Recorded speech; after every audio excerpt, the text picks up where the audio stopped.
Hey everybody, welcome to Tekzilla Live here at Web 2.0. Yes, we are at the lovely Moscone Center here in San Francisco, California, and we're so happy to have you all here today. Yay! Coming up on Tekzilla, solid-state disk drives. Are they ready for prime time? Can you trust cheap HDMI cables? Veronica interviews @Ev from @Twitter. I guess that would be @Veronica then. So pour yourself a nice glass of Chianti and pass the fava beans, because Tekzilla Live from Web 2.0 Expo starts now.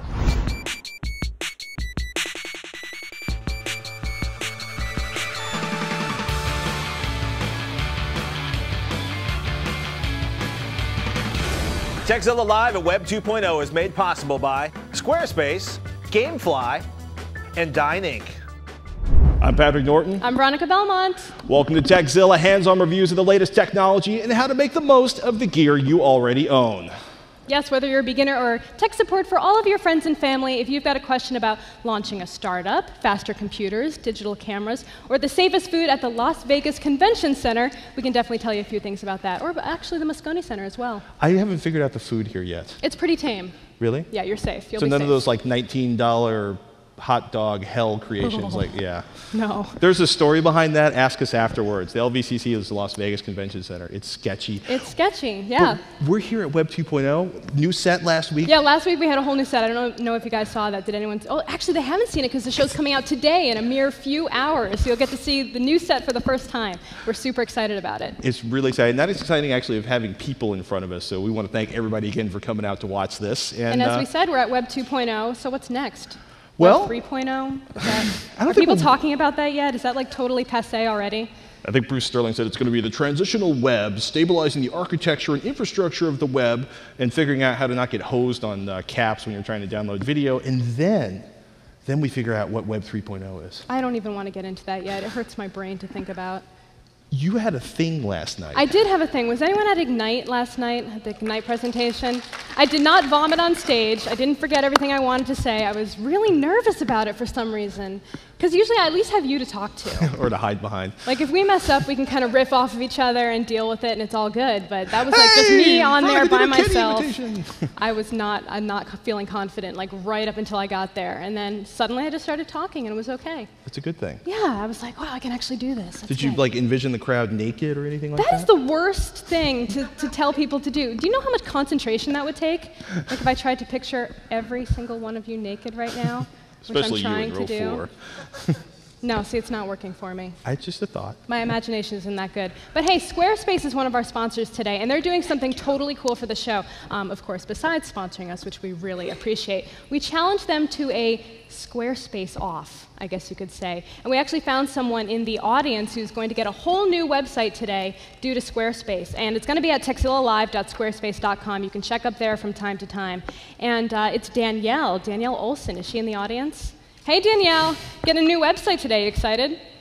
So we've got a guy in New York who's actually going to be building her website in real time, and we're going to check back with them throughout the show today.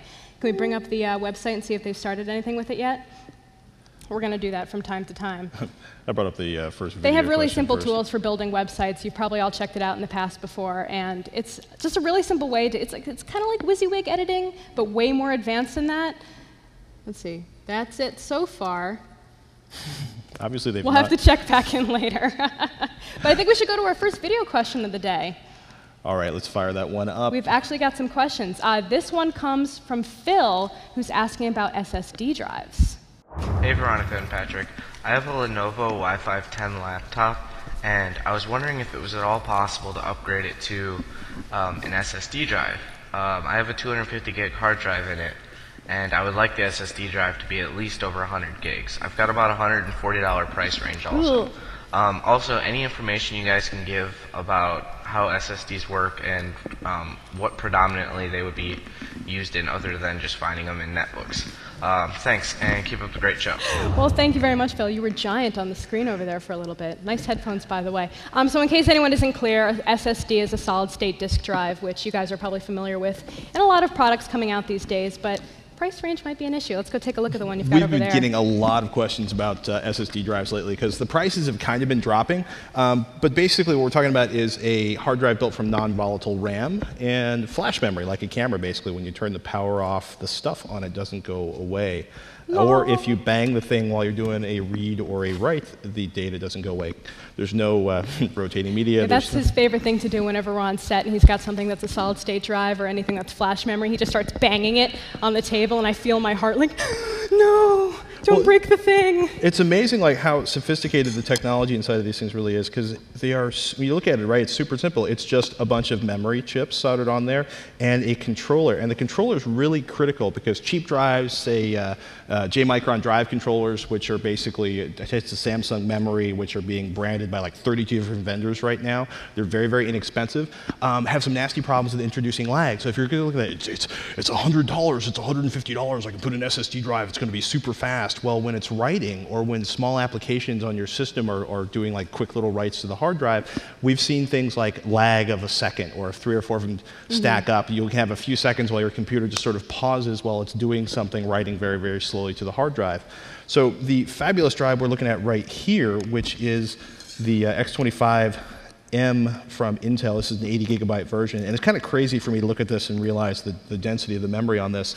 Writes like the wind, actually, and it reads like the wind on steroids. They are unbelievably fast. What early adopters have discovered is write performance issues that build up over time. It's kind of fascinating because of the way that the memory is essentially blocked out and written to. The more you use it and fill it, the more most of today's SSD drives actually start to slow down. And when we're talking about slowdown, we're talking about considerable slowdowns. They don't really do a graceful job of writing over erased data. So what happens is, right, so you've got the controller, and the controller talks to the memory. And what they have to do is there's basically a block of data. They have to copy the block to erase something, right? They can't just say it's erase and write over again. They actually have to copy it out, make it disappear in the controller, and then rewrite everything down. So all those extra steps kind of slow things down. In some cases, more than 50% as your drive gets filled out. And what's kind of sketchy about that, or kind of frustrating about that, is that the only way to do it is to fix it is really to actually do a secure erase of your hard drive and start all over again. Sound weird? Yeah, it is actually, but things are going to get better. There's a trim command that's being implemented both in the drives and in operating systems. We can expect that in the next version of OS 10. We can expect that in Windows 7. And what that'll actually do is give it a more graceful ability so that the performance won't degrade over time. That's actually also say that's write performance. Read performance are going to be still continue to be ridiculously fast. Like boot up times on a laptop or a desktop with an SSD drive are ridiculous. Loading applications, ridiculously fast. So that's the whole reason people really want them in their netbooks and laptops and everything, because it's just like. Well, that, and if you're in environments, I mean, originally it was like, yeah, I'm serious off-road computer guy, whatever that is. But if like a tough book. Yeah, exactly. But if you're the kind of person that destroys hard drives, solid-state drives should outlast them. And Antec has a great article talking about really the intricate details of what's going on with drive slowdowns. SanDisk has drives coming later this year that promise to avoid the slowdowns on writes over time. And we're actually hoping vendors can tweak firmware in the existing drives, because it would suck to pay like $400, $500 for your 80 gigabyte hard drive and be like, my drive's slow again. I'm going to have to do a secure format with this really weird utility and start all over again. But that's essentially what's happening if you're filling up your drive and getting it to capacity. But if you're reading, they're so fast. Yeah, well, getting back to the first part of Phil's question, though, yes, you can put a solid-state drive into your IdeaPad Y510 notebook computer from Lenovo. Really, any computer with a 2.5 SATA drive there will work, right?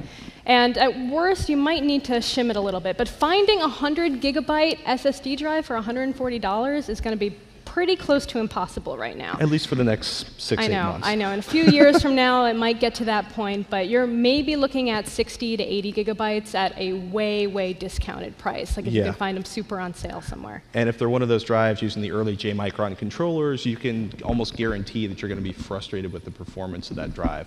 But you know what's amazing is people are saying in the next 2 years, a lot of the people who are kind of like on the bleeding edge with notebooks, they say that SSDs are going to be pretty standard on even entry-level notebooks in the next 2 years. Yeah, so Phil, keep up hope. You'll find something yet out there. Oh my goodness, yeah, and they're just... And they are super fast, so you at least have that to look forward to. And the prices are going to keep dropping. They always do. They always do. They always do after I buy the thing.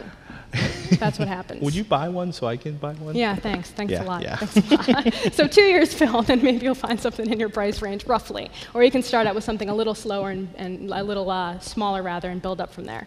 So, you want to make Veronica happy? Yeah, send me in a video question. All you need to do is record yourself in front of a camera asking a question no longer than 15 seconds, and then email it to us at tekzilla@revision3.com with video question in the subject line, and we'll check it out. And so, send one in today, and maybe you will be on our fabulous show. All right, so we challenge Squarespace to basically take someone's old site and refashion it into a shiny new Squarespace site. We're going to check in right now to see how it's coming along. tekzillalive.squarespace.com and refresh. Ooh, you got a little quickly. logo there. You like it? That's nice, huh? People are like, Well, it's still early. We'll check it. We'll check back in soon. You got a logo though. Is it your own logo or did they invent that one? They invented it. Do you like it? Yeah, you're okay with it? All right, good. Well, then we'll have to keep checking back with that later. But right now it's time for another websites that we just can't get enough of. A website that we just can't stay away from because it's too useful, too funny, or just too darn irresistible. And today we're taking a look at typetester.org. And this is a really good one for all you people here at the Web 2.0 Expo because you've probably gotten your hands dirty with design and working with fonts. And this is a great way to test a bunch of different styles of fonts. So let's see, we can do Helvetica there. We've got some Futura. I always say that one wrong. And then Techno. And then you can see them side by side, and it's just a great way to test them all at once, and you can see how they look in different browsers just by opening that up. And yeah, it's definitely an excellent site to try out. So that is typetester.org, and that is our website we just can't get enough of for today. And now we have the wonderful Evan Williams from Twitter, joining us here today as well.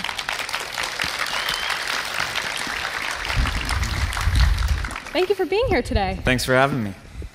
So we should just first mention that Biz is going to be on Colbert Report tonight. Is that He true? is. I was just now reading his tweet. He's in the green room, just talked to Stephen. Well, sorry that you're here with us today, not in New York, I know. I insisted that I We'll be try to here be to as talk awesome. to Veronica, Aw, and Biz you're had so to take sweet. the Colbert. So you have personally been at the forefront of a lot of the Web 2.0 technologies. I mean, you got Blogger, we had Odeo doing the whole podcasting thing, and now we've got Twitter, which is basically almost becoming synonymous with email and blogging these days. I mean, people say, oh, we're doing the Twitter thing. And so it's grown huge, too. I mean, celebrities are using it all the time to directly connect with their fans, as well as just everyday people, not even people who are tied directly into the web communities. I mean, I remember when it first started out, we were all like, oh, this is so awesome. It's like the geek community thing. Now it's just blown up. So congratulations on Thank that, you. first of all. We've been very fortunate to be part of something that is taken off so fastly. It's quickly. becoming like a whole little subculture, too. So my first question for you is, how has Twitter evolved from its original design? I mean, recently you guys added the whole search function into the replies, so you can see retweets and things that are connected to your name. What else has changed? Well, the product actually has changed very little in the last couple of years, mostly because the vast majority of our resources have had to go into just keeping up with growth. What has changed quite a bit, and where the product has changed, is in how we think about it. And at first, and even if you go to the homepage of Twitter now, we still describe it as sort of a social networky type thing, stay in touch with friends and coworkers. And what we realized over time is that it's really about keeping up with what's happening in the world right now among things you care about. And so part of that is your friends and your family and your coworkers, but part of it may be what people are saying about a big event, about Web 2.0 Expo that's going on, or a summit or a Super Bowl. And so we're trying to build that aspect into the product more, and that's why we're testing the search as a more integral part of the product. And the evolution will be more along those lines, I think. How have people been responding to having search built into replies? Has it been mostly positive? It's been, the vast majority has been positive, yes. So that was always kind of confusing. I think it's still a little confusing how replies work. It's one of, going back to your previous question of how the product has evolved, the ways it has changed have mostly been user-driven. So the whole concept of replies wasn't in the product at first, and users wanted a way to address someone else. So someone just started doing the at symbol and then the username, and it never occurred to us until people started doing it, and so we started, well, that signifies the user. Let's make that link to the user, and then how do we make these work in the product? So it's continually evolving. What we're trying to do is just support what people are apparently trying to do. Are you surprised with the way that people are using Twitter? I mean, other than just communicating and sending messages back and forth, are you surprised at the way people have been using it as a promotional tool and things like that? We're constantly surprised. I mean, it's amazing. Every day we see uses that surprise us from the businesses have been using it a lot, which isn't terribly surprising, but how they're using it is a little surprising, from Dell embracing it very early on to send out deals and Twitter-only coupons, or little businesses just became aware of one. Here in San Francisco, it's a spa, and it has a slot open on their massage table, so they'll say, call and book right now for the 3 o'clock, and you'll get $30 off. And it makes tons of sense. You have to send that one to me later. I will do. That's one to keep track of. We had some questions from actual Twitter users as well, because we thought that would be appropriate. Great. And this is especially good for people here at the Web 2.0 Expo. And Josh Betts wants to know, any recommendations for people trying to start tech startups? You have obviously a lot of experience with that. Well, that's a big topic, but I mean, I think the core thing would just be do something awesome. I mean, and try. It's easy, right? Don't suck. Don't. I guess, yeah. I mean, try not to get caught up in the echo chamber. Mm-hmm. I think that's probably the toughest thing when you're trying to break out and do something original. A lot of things are evolutionary, and it's easy to get caught up in what the geek subculture thinks, and that there's lots of valuable businesses that can be built there, but I think that's where a lot of people tend to spin their wheels, and I've been caught up there before. And when I've had more successful things is when I just thought, back to basics. What do I want, and what do I want to see in the world? And create that. Yeah, it's interesting, especially when you get caught up in that echo chamber, because they're kind of your early core audience in a way, the geek set. But then you also have to kind of make things for the mainstream audience as well, who might not have the same needs and desires as a hardcore techie does. Yeah, that's tricky. And we definitely saw that with Blogger for a long time. The early bloggers were a core audience, and we just really wanted to create the product for them, and they were us. And there was a point at which we had to say, okay, we can't necessarily serve them as well as someone else, but there's a very big audience of mainstream users that we want to serve. Mm-hmm. So the next question is from Naptown MVP. I don't know where Awesome. Naptown is, but it sounds delightful. What's your opinion on the new Facebook and their redesign? Did they redesign? Oh, I was a little catty of. Facebook is great. I mean, I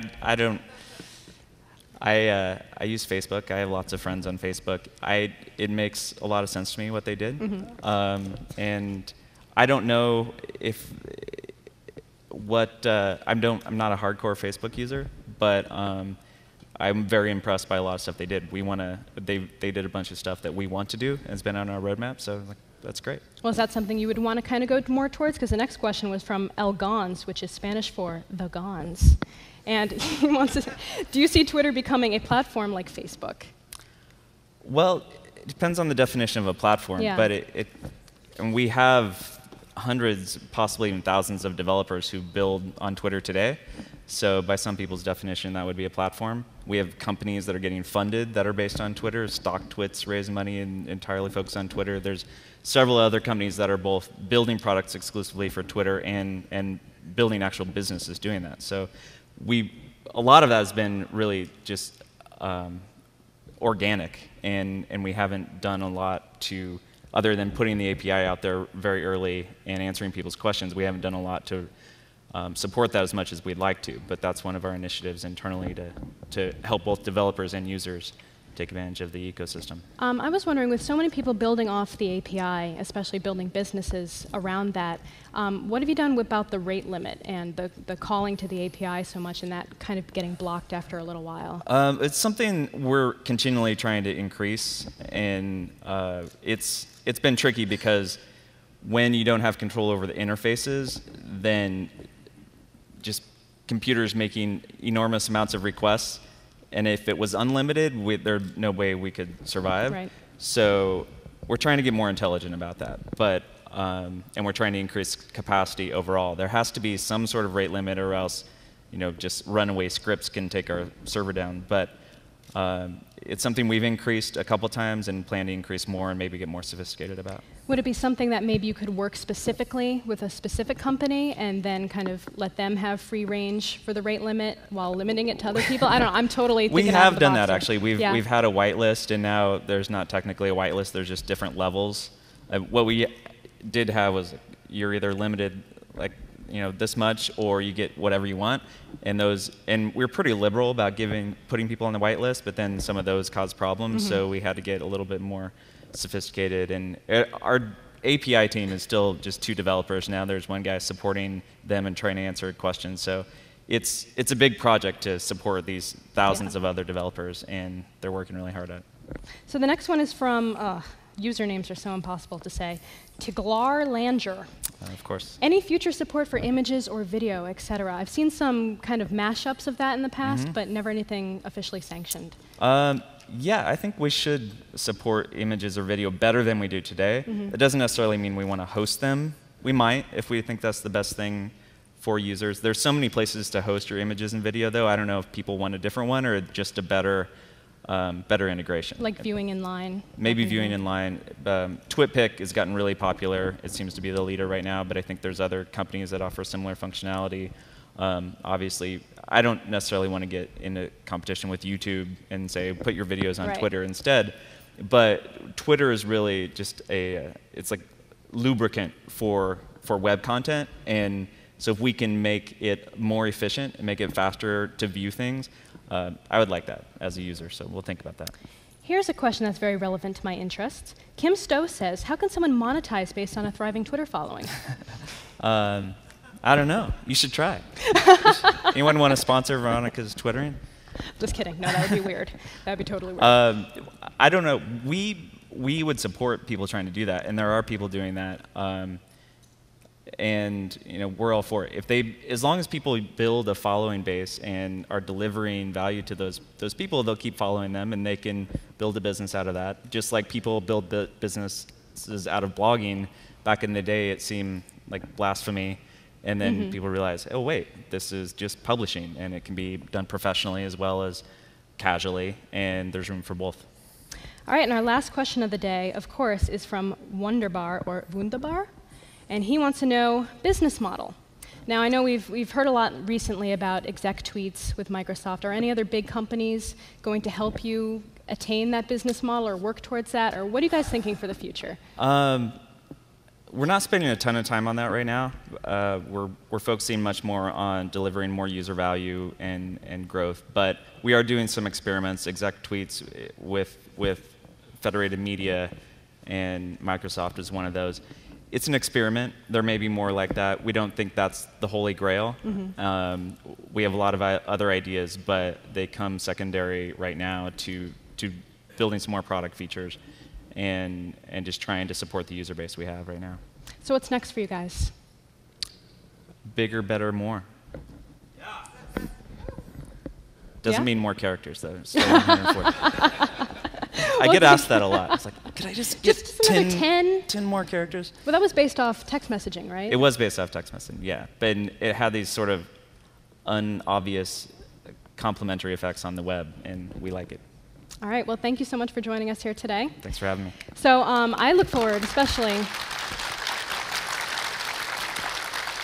I feel very personally invested in Twitter for some reason, so I'm really looking forward to seeing how you guys grow and change in the near future. So thank you so much Thanks, Veronica. for joining us. And if you don't already know, you can follow Ev on Twitter at @Ev, and Evan Williams. Thanks. So, yay. Hopefully you guys were all twittering that during the interview. Got some good promotion out there. We want to take the time now to thank one of today's sponsors of the show, GameFly. GameFly is the largest online video game rental service and offers you a choice of over 6,000 new and classic titles across all consoles and handhelds. With plans starting at $15.95 a month, GameFly members can rent 1 to 4 games at a time and keep them as long as they like. And there are no late fees, and you can even buy the game if you want to. So once you're done playing a game, you can send it back, and GameFly will send you the next available title on your list. And Tekzilla fans get a 2-week free trial when they go to gamefly.com/Tekzilla. Some restrictions apply. See site for details. Support us by supporting our sponsors. So we're going to check back in with Squarespace, I think. Yes, we are. How's everybody doing out there? Do we have mirth? Do we have any level of... Okay. Just checking. Gonna hit the big old refresh. Ta-da! Oh, you got a thing. Take a look at what they added over here. Oh, look. We have a column. You have a Twitter now. We have a Twitter module. We've got all sorts of good stuff. I'm really glad she didn't say, wow, Tekzilla really sucks right now. Because that would be so embarrassing, and we would totally know. No, actually, that's perfect, because it so rarely when people post on forums or Twitter can you actually run into the audience and grab them by the neck. Just kidding. You're so violent, God. Not violent? Oh, yeah, like you've never had that urge. Did you see what somebody wrote about me in the forums? Yes. Yeah, well, what can I say? I'm excitable. Aren't we all? Our next question comes from, actually, I guess we want to do the freebie. Yeah, you want download. to do the freebie download? Let's do that.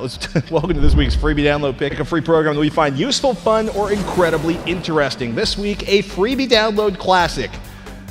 Join me if you know it, Audacity. We've been getting a ton of questions lately for people looking to get a good tool for editing or recording audio, and the answer is always the same. Veronica or me, day or night, drunk or sober, not that I drink, but you get the idea. It's Audacity. It's free. It's open source. It runs on Windows. It runs on OS X. It runs on Linux. You can mix multiple tracks, edit audio with cut, copy, and paste, apply digital effects, remove noise, convert your records or cassettes into 96 kilohertz digital audio files, alter volume with compression and normalization, change the pitch of a track without altering the tempo, record 16 channels of audio simultaneously if you have the right software, or I We should can say even hardware. slow down his audio using it. Thankfully, you can work with WAV, AIF, MP3 files, OGG Vorbis, and if you get the 1.3.2 beta, it's got FLAC support. And yes, you do have to download the layman encoder to work with MP3s. Get off my ass, people. Because that's the one violent response we get. It doesn't have it built in. Just download it. It's Takes not that 2 hard seconds. to do lame. I gotta say, about the only thing we miss from high-dollar audio editors is scrubbing. There's no scrubbing in it, which is weird if you spend a lot of time working with audio files, and real-time effects. That would be nice, but it's free. But I've used it for years without it, so meh. I know people who edit professionally who use it instead of spending dollars on high-end audio tools. In any case, if you're looking for an audio editing tool for digitizing family audio tapes, learning audio editing, because it's all about the cuts and how you time things, people. Splitting up that monster file you downloaded from your favorite band's website, head straight to audacity.sourceforge.net. It frackin' rocks, people. All right, next we've got a Dead question. silence. We've got a question from Jeremy. All right, Jeremy writes in. He says, I have seen cheap HDMI cables all over the net that say they are 1.3 Category B compliant, which, as you know, is full 1080p support. Are these cables to be trusted? Obviously, paying $100 plus for a monster cable HDMI cord is ridiculous, but is there a happy medium between the two in terms of performance versus price? Oh, well, boy. Yeah, we've said some things about monster cables in the past. Monster Cable likes to sue people, and they like to overcharge people for copper, and those two things together mean I'm really down on Monster Cable. Although I do actually have a Monster Power Cable. You want to see about something ridiculous? I was looking for this weird end that I needed to plug a welder into a 220-volt socket. That's that was totally in typical. Fry's. No, Anybody it's here totally. familiar with Fry's? It's like where geeks go to spend their entire allowance, anywhere from like bizarre forms of beef jerky to home appliances to like Only EEPROM been there programmers. once. It's good. That's why most of your money is in the bank. That's where I got the Burning Crusade That'll do when it. it came out. I waited in line at Fry's. Sorry, no every time I French hear fries Burning there. Crusade, I think of something that involves a commercial for something unpleasant. Touché. Fix the Burning Crusade with. In any case, so Monster Cable even makes these giant cables that are gold-plated because your dryer needs gold-plated connection. Oh, okay. Yeah, it's pretty scary. The point is, though, cheap cables. Robert Heron is our guy maven, yes. for HDTV, and he's done a ton of testing with expensive cables and cheap cables, and the answer has always been the same up until about a week ago. Buy the cheapest cable you can find. If it's under 25 feet, it's not going to make a difference. What's interesting is in the last week or two, he's actually found some cases where, in one case is where if this particular brand of monitor, and I won't reveal it because the review hasn't been posted yet, actually using a cheap cable, the classic Monoprice, and this is where we go all the time, monoprice.com, great cheap cables, super cheap cables, about as cheap as you're going to get, actually made some issues with the monitor worse. The issues were there with high-end cables, they were there with cheap cables, and I gotta be honest with you, I have a mixture of no-brand cables, monoprice cables, and one expensive cable I bought on a particularly weird weekend in Reno that I paid $100 for a 12-foot cable. I don't want to talk about it. That sounds like a story. It's not coming out on this show. But I bring that up because I can't see the difference, 720p, 1080p, and most other people can't. Now, if you are worried though, or if you think there's something wrong with the cable you bought, a nice step up is to go with branded cables. And I gotta say, the favorite source for that is a site called bluejeanscable.com. I've heard you talking them up a lot. They have great cables. They basically have any kind of audiovisual cable, and their HDMI stuff's pretty crazy because they start with United States-made Belden HDMI cables. It's $9 for a 1-foot cable. It's like $46 for a 25-foot cable. These are badass cables. If you need a 100-foot HDMI cable, and that's bizarre, but they actually have those in stock, and the prices are amazing.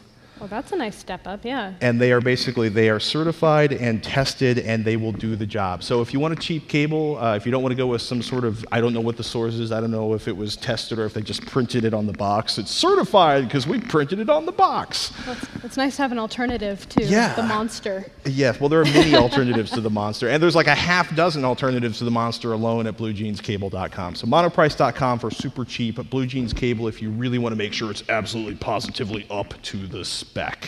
Fantastic. Well, I think it's time now to thank another sponsor of today's episode, Dyn Inc. Dyn provides easy-to-use and extremely reliable DNS, email, and domain registration services for enterprises, domain name registries, small businesses, and home users. A lot of you may have noticed that some of your favorite sites went offline for a while recently for hours at a time. DNS attacks affected the support behind sites from Amazon to Salesforce, but not those powered by Dyn Inc. Uptime is bottom line. It's a good catchphrase. Dyn takes pride in keeping a personal relationship with their patrons, and even today, know many of them by their first names. That's something you don't get very much these days. Their support team entertains close links with every other department in the company, meaning every one of its members is actually empowered to take action when needed. Head on over to dyn-inc.com to learn more about how their services can keep you up and running. All right, I think we have to check back with Squarespace once more. Let's see what they're doing for Danielle's website. It's up here somewhere. Here we go. All right, Danielle, you ready? Dun, dun, dun. Oh, okay. Yes, he is very cool and very patient with us. Someone's excited. Well, this looks good. This looks good. You've got your gallery links and everything. I wonder if they've built anything there yet. Should we click on it? Go for it. It's not our fault. Ooh, things. Ho-ho. Look at that. Very nice, very nice. All right, well, we have one more check-in with them at the end of the show, I believe. That's actually moving pretty quickly for like 25 minutes into creating well, their a whole website. thing is that they can rebuild a site in a half an hour, I think it is. When they said that their people can do it in a half an hour. That's pretty fast. That's not bad. It's only taken me 4 years to finish building my website, which is not built yet. I've never looked for a personal website of yours. You need to get on that. Yeah, we'll talk about that later on. Viewer question? Yes, I think it's time for another viewer question. Mark writes in, I've been shopping around for a new photo printer. Could you guys do a rundown of a few of your top picks for 4x6 prints? With the exception of wireless connectivity, it seems there haven't been many advances over the past several years. So that explains this, there it is, the Epson that's been floating around here. This is the Epson PictureMate. I think we're going to put it up over here because we can't put it on the Elmo. Next to the water glass. Yeah, this is a nice printer, a nice photo printer, by the way. It's actually an amazing photo printer, and they're actually called personal photo labs now, if you're looking at the category of products. Do you want to hit the print button hit the twice? Print button right if there? anybody has a stopwatch, this should take about 37 seconds. They're stupid fast, actually, these days. But Mark is right. There haven't been a lot of changes in the last 2 or 3 years in photo printers. But it's kind of amazing, though, because they've gotten smaller. And we'll talk about Canon selfies in a couple minutes, which are about half the size of one of those little tiny boxes of tissues you used to find at the back of the toilet at Grandma's house. They're literally that small, like 5 inches by 5 inches by 3 inches. And most of them have optional battery packs, which I also find really amusing, because I guess you can go to a field or a subway car and have a photo printing party. Yeah, if you would take it with you on the go. I mean, if you're out and about taking photos, and if you want to make some prints, it makes sense to me. It's okay. Well, I mean, you're in the desert all the time. What if you wanted to print up some pictures? And there I am in the desert without a power source, but if I have my battery-powered printer... You'd be totally screwed. I'm going to have to drag one of those down to Baja. Baja. Battery packs. This is Epson's PictureMate's Dash. I think it's the bomb. Starts under 140 bucks online. 4x6 prints are basically all it does. It does them fast, and they are gorgeous. I think actually we can probably pull a couple of those prints up there. And then there's the Zoom too, which is the same printer but with a CD burner built right into it. Right, and if you haven't played around with one of these, basically you can That's a slide baby your head. memory disk into your CF card or your SD card or MC card into the front.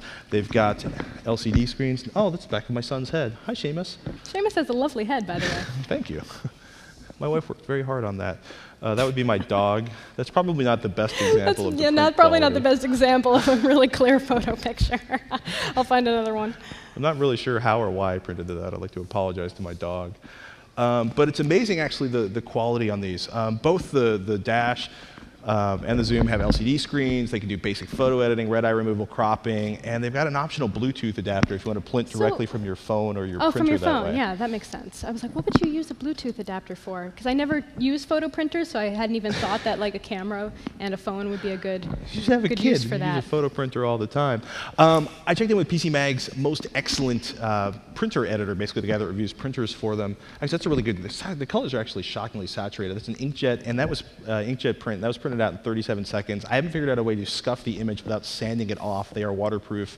What's interesting, Canon's come out with what they call the Selfie, the CP760 and the 780, and they're dye sublimation photo printers, and they're actually almost like about half the size of the Epson box you're looking at there.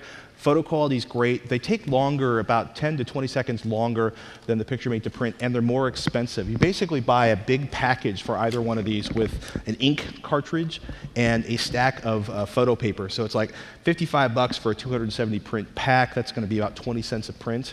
And the 100 packs come out for, I think, 23 cents a print. The Selfie stuff's going to be a few cents more for print. What's interesting is David pointed out that the Canon has one minor flaw with its drivers. If you have like spokes on a wheel or something or certain straight lines, if you're printing from a computer, a lot of times those lines will end up jagged or a little bit ragged. If you're printing directly from a memory card, it doesn't happen at all. Interesting. Yeah. Well, we've got another picture. That happened really fast. They move I don't really know quickly. what this is. 5x7 prints, HP is the only option. DavidStonePCMag.com. Check them out for great printer reviews. There's some good stuff coming out. We'll have links to that in the show. We got one more question. You up for that one? One more question today. This is an interesting one. It's Tater Talk. Tater Talk. Tater Talk. Tater We had a Talk. long discussion about his username before He's the show in Kentucky. today. He's in Kentucky, and he's asking us, after somehow managing to water damage my iPhone 3G, you have had some experience with water damaging iPhones in the I past. had drool damage Drool issues with my damage. original iPhone. Yeah, he subsequently had to buy another one. He's looking for a good case for the phone that will prevent water from getting into the ports. Any Yes. suggestions? Actually, there are a number of them out there. The strangest one I've ever seen, I think, is the Aqua Pack. And what is essentially is a sort of nautical grade. Okay, so you're basically talking through plastic. You're on talking this through one. plastic, actually. You can strap it to yourself. You can talk through it. It's bizarre. You basically seal it in plastic and hold it up to the side of your head. And I'll actually do one of the iPod or the iPhone instead. And you can see, literally, it looks ridiculous. It actually works. So does a Ziploc bag, I'd like to point out. That's the weirdest thing I have. It looks No, like one of those blood collecting bags from when you're giving blood, or like getting a UV drip. IV drip, not UV. They are really waterproof, and they look much cooler than a Ziploc, gallon freezer bag with duct tape over the edges on it. Could you do that? I've done that, and it looks really goofy no I matter love who's how you doing always it. go the lo-fi route. Well, if you It's don't, very clever. it's very cheap, is what it is. OtterBox makes amazing waterproof iPod cases. They do the iPhone 3G iPhone cases. They are not waterproof. I Yeah, just the wanna mention iPhone that. cases aren't waterproof, but the iPod ones are. I wonder why they do that. The problem is what they did one at one point, but you basically had to use a Bluetooth connector to it because they made it so waterproof you couldn't actually hear any sound through it. Yeah, well, that's a good reason for not doing that. The folks at Pocket Solutions also offer them. They've got two different versions, one for 50 bucks, one for 100 bucks. And the interesting thing about their $100 case, which makes your iPhone about the size of, what was that long lost Apple PDA that was about the size of a house? Newton? That's the one. It looks like it's about the size of the Newton when you're done with it. 110 bucks, but it also allows you to sort of unstrap it and plug it in, so you don't have to disassemble the entire thing to get to it. And there are looks jacks really for a headset intense. on that one. And so this is the watertight one, right? That's like the super $110 watertight one. That's intense. I want to mention one last thing before we go. Golden Shellback, we show them off, right? The guy's pouring a pitcher of water on his notebook. He's throwing his, basically, they do sick waterproof coatings for electronics. Yeah. They basically induce a vacuum in a chamber. They induce a gaseous polymer. It covers all of basically a few microns over all of the surfaces. I had an iPod underwater for about 15 hours with no problems. They've put stuff underwater for longer than that. Golden Shellback? Yes. Wow. So I don't know what their current price is for an iPhone, but I know they do Blackberries for about $120. That's crazy. Yeah. 15 hours? Yeah. Because I know a lot of those things you can put them underwater, like cameras and stuff that are naturally waterproof. They don't work that Yeah, long. they don't want you to do that. Well, mostly usually it's like 1 meter for 30 minutes is their waterproofiness. This is different because they basically coat the innards. It's pretty amazing technology, and it's pretty slick. It's also kind of pricey on that one. So we're actually running out of show. We are running out of show, so it's our final time to check in on Danielle's website. Well, this is what oh, look, you even got a little Steve Jobs quotation in there. Design is not just what it looks like. Design is how it works. Do you feel that speaks to you? There you go, see? Let's click on the cool link and see what happens. See what a single post looks like? What do you say? You got comments and everything. Uh-oh. LOL, that text is from a Dreamweaver template. LOL is right. Latin of doom. Great, so we've got all your stuff. Not bad. You'll have to check back in a little while and see what else they decide to do to improve the site. And the best part is that even if you don't have a background in code, you can just make a website like this in a relatively short amount of time. Even I have not been terrified using the Squarespace See, interface. That's what you should do. You should do it. Use it to fix your website up. I can't believe when I you've need been so to lazy. finish it, we won't get in there. He just got a Facebook, by the way. No, let's not even talk about that. Facebook's scary. I'm bringing you into the internet, kicking and screaming. Oh, yes, and you let's not even talk about Veronica and the 32 ways to connect with her at any moment, and you never know which one. Is it the Twitter? Is it the IM? Is I know, it the AIM? I'm very One of the 3 difficult. email accounts, the cell phone? I know, but I'm being open. But thank you guys, Squarespace especially, for sponsoring us today. And thank you guys all for being here on our wonderful Tekzilla Live at Web 2.0 today. Give yourselves a round of applause for a little bit to start with. We're very happy to see you here. And we live on your questions, of course, so email us at tekzilla@revision3.com. Tech help, product reviews, how-tos, you ask us, we'll do it, but we need your viewer questions. So don't be shy, send them in, tekzilla@revision3.com. Even better, send us a video question. Think of all the fun you can have in the admiration of your friends, neighbors, and complete strangers on the internets when they see your mug on our show. Just keep it to 15 seconds, upload it to YouTube, and send us the link in an email with video question in the subject line. Share your thoughts, ideas, or comments with other fans on the show. Where do you do that? Well, you can do that in email or actually in the forums. Revision3.com/forum. And if you haven't, check out Revision 3's latest show, Co-op, C-O-O-P. So psyched about Co-op. It's all about video games from the guys that brought you the One Up Video Game Show. Each week they gather a group of top video game journalists and developers to talk about, well, basically everything games, especially the latest haps, and they give you the inside scoop. Check it out every Tuesday at revision3.com/co-op. Those guys are hilarious. Yes, they are. Very, very funny. So thank you guys all for watching. You've been a great audience here today. Round of applause once again. Thank you. Sorry to make you do all that clapping, but we're so excited. Oh my goodness. We want to thank the Web 2.0 conference, all of our sponsors, and like we said, you. I'm Patrick Norton. I'm Veronica Belmont. Until next time, you've been watching Tekzilla.